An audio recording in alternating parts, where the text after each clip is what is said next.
राधे राधे, जय श्री कृष्णा। दोस्तों, आपका दिन मंगलमय हो। प्रभु की कृपा सदैव आप पर बनी रहे। श्रीमद्भागवत गीता के अध्याय 2, जिसे सांख्य योग के नाम से जाना जाता है, का महत्व बहुत गहरा है। यह अध्याय गीता के दर्शन की नींव रखता है। विषाद से योग की ओर। इस अध्याय की शुरुआत अर्जुन के गहरे दुख और मोह से होती है। वो अपने सामने खड़े रिश्तेदारों और गुरुओं से युद्ध करने में असमर्थ महसूस करते हैं।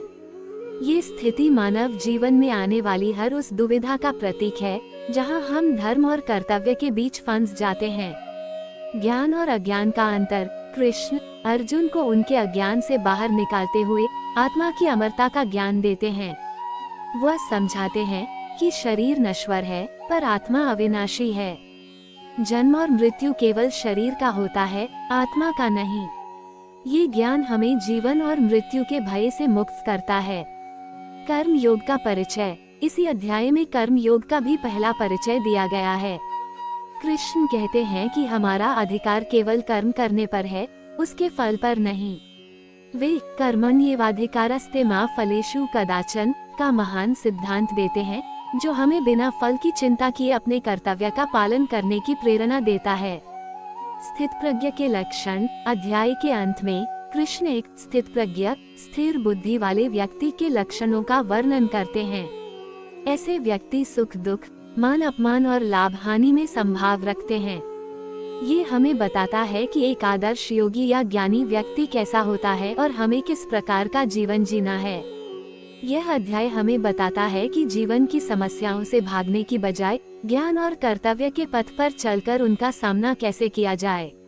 श्रीमद् भगवद गीता के जरिए व्यक्ति अपने जीवन की कई समस्याओं का हल खोज सकता है।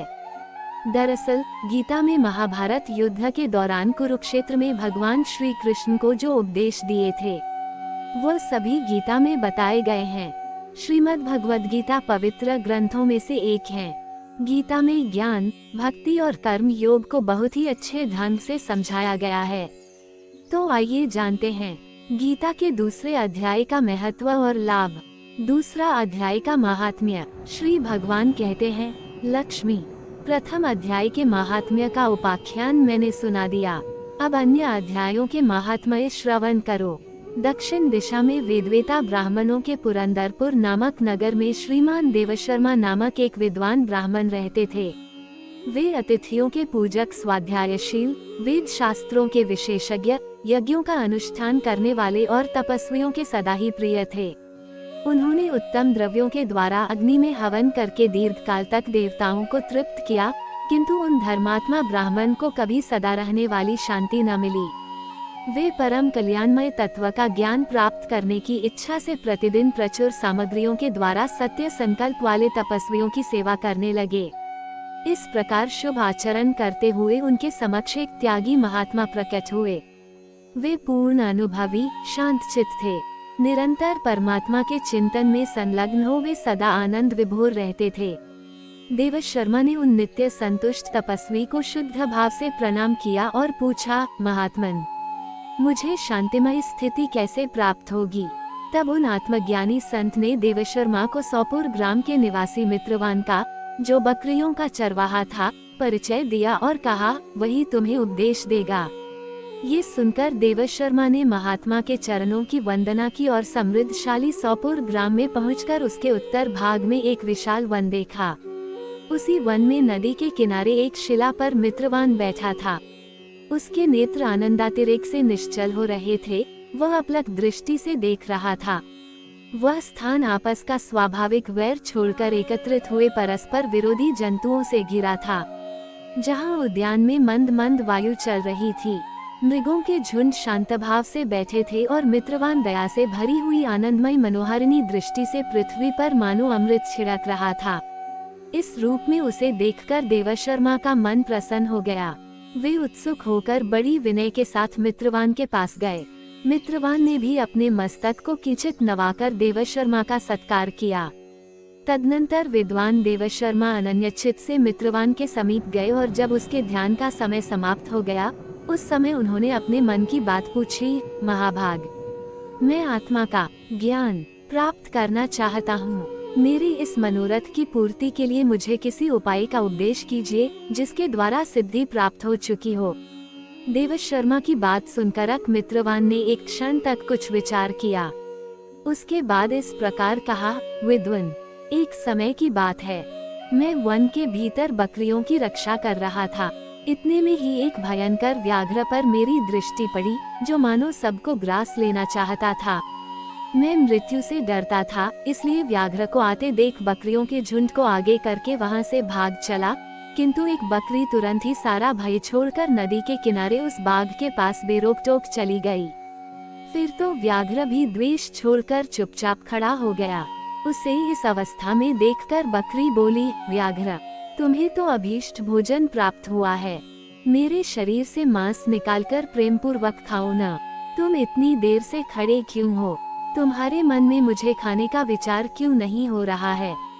व्याघ्र बोला, बकरी, इस स्थान पर आते ही मेरे मन से द्वेष का भाव निकल गया, भूख प्यास भी मिट गई, इसलिए पास आने पर भी अब मैं तुझे खाना नहीं चाहता। व्याघ्र की यूं कहने पर बकरी बोली, न जाने मैं कैसे निर्भय हो गई हूँ, इसका क्या कारण हो सकता है? यदि तुम जानते हो तो बताओ। ये सुनकर व्याघ्र ने कहा, मैं भी नहीं जानता, चलो सामने खड़े हुए इन महापुरुष से पूछें। ऐसा निश्चय करके वे दोनों वहां से चल दिए। उन दोनों के स्वभाव में यह विचित्र परिवर्तन देखकर मैं बहुत विस्मय में पड़ा था। इतने में उन्होंने मुझसे ही आकर प्रश्न किया। वहां वृक्ष की शाखा पर एक वानर राज था। उन दोनों साथ मैंने भी वानर राज से पूछा।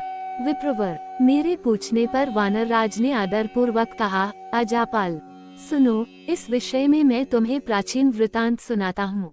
ये सामने वन के भीतर जो बहुत बड़ा मंदिर है, उसकी ओर देखो, इसमें ब्रह्मा जी का स्थापित किया हुआ एक शिवलिंग है। पूर्व काल में यहाँ सुकर्मा नामक एक बुद्धिमान महात्मा रहते थे, जो तपस्या में संलग्न होकर इस मंदिर में उपासना करते थे। वे वन में से फूलों का संग्रह कर लाते और नदी के जल से पूजनीय भगवान शंकर को स्नान कराकर उन्हीं से उनकी पूजा किया करते थे। इस प्रकार आराधना का कार्य करते हुए सुकर्मा यहाँ निवास करते थे। बहुत समय के बाद उनके समीप किसी अतिथि का आगमन हुआ। सुकर्मा ने भोजन के लिए फल लाकर अतिथि को अर्पण किया और कहा, विद्वन, मैं केवल तत्वज्ञान की इच्छा से भगवान शंकर की आराधना करता हूँ। आज इस आराधना का फल परिपक्व होकर मुझे मिल गया, क्योंकि इस समय आप जैसे महापुरुष ने मुझ पर अनुग्रह किया है। सुकर्मा के ये मधुर वचन सुनकर तपस्या के धनी महात्मा अतिथि को बड़ी प्रसन्नता हुई। उन्होंने एक शिलाखंड पर गीता का दूसरा अध्याय लिख दिया और ब्राह्मण को उसके पाठ और अभ्यास के लिए आज्ञा देते हुए कहा, ब्राह्मण, इससे तुम्हारा आत्मज्ञान संबंधी मनोरथ अपने आप सफल हो जाएगा। ये कहकर वे बुद्धिमान तपस्वी सुकर्मा के सामने ही उनके देखते देखते अंतर्धान हो गए। सुकर्मा विस्मित होकर उनके आदेश के अनुसार निरंतर गीता के द्वितीय अध्याय का अभ्यास करने लगे। तदनंतर दीर्घकाल के पश्चात अंतःकरण शुद्ध होकर उन्हें आत्मज्ञान की प्राप्ति हुई। फिर वे जहाँ जहाँ गए वहाँ का तपोवन शांत हो गया। उनमें शीत उष्ण और राग द्वेष आदि की बाधाएं दूर हो गईं। इतना ही नहीं, उन स्थानों में भूख प्यास का कष्ट भी जाता रहा तथा भय का सर्वथा अभाव हो गया। ये सब द्वितीय अध्याय का जप करने वाले सुकर्मा ब्राह्मण की तपस्या का ही प्रभाव समझो। मित्रवान कहता है, वानरराज के यूं कहने पर मैं प्रसन्नता पूर्वक बकरी और व्याघ्र के साथ उस मंदिर की ओर गया। वहां जाकर शिलाखंड पर लिखे हुए गीता के द्वितीय अध्याय को मैंने देखा और पढ़ा। उसी की आवृत्ति करने से मैंने तपस्या का पार पा लिया है। अतः भद्र पुरुष, तुम भी सदा द्वितीय अध्याय की ही आवृत्ति किया करो। ऐसा करने पर मुक्ति तुमसे दूर नहीं रहेगी। श्री भगवान कहते हैं, प्रिय मित्रवान के इस प्रकार आदेश देने पर देवशर्मा ने उसका पूजन किया और उसे प्रणाम करके पुरंदरपुर की राह ली। वहां किसी देवालय में पूर्वोक्त आत्मज्ञानी महात्मा को पाकर उन्होंने ये सारा वृतांत निवेदन किया और सबसे पहले उन्हीं से द्वितीय अध्याय को पढ़ा। उनसे उपदेश पाकर शुद्ध अंतःकरण वाले देवशर्मा प्रतिदिन बड़ी श्रद्धा के साथ द्वितीय अध्याय का पाठ करने लगे। तब से उन्होंने अनवद्या प्रशंसा के योग्य परम पद को प्राप्त कर लिया। लक्ष्मी, ये द्वितीय अध्याय का उपाख्यान कहा गया। दोस्तों, आज ये था भागवत गीता के द्वितीय अध्याय का महत्व और लाभ। आपको यह वीडियो अच्छी लगी हो तो वीडियो को लाइक करें, चैनल को सब्सक्राइब करें। कमेंट में जय श्री कृष्णा जरूर लिखें। जय श्री कृष्णा दोस्तों।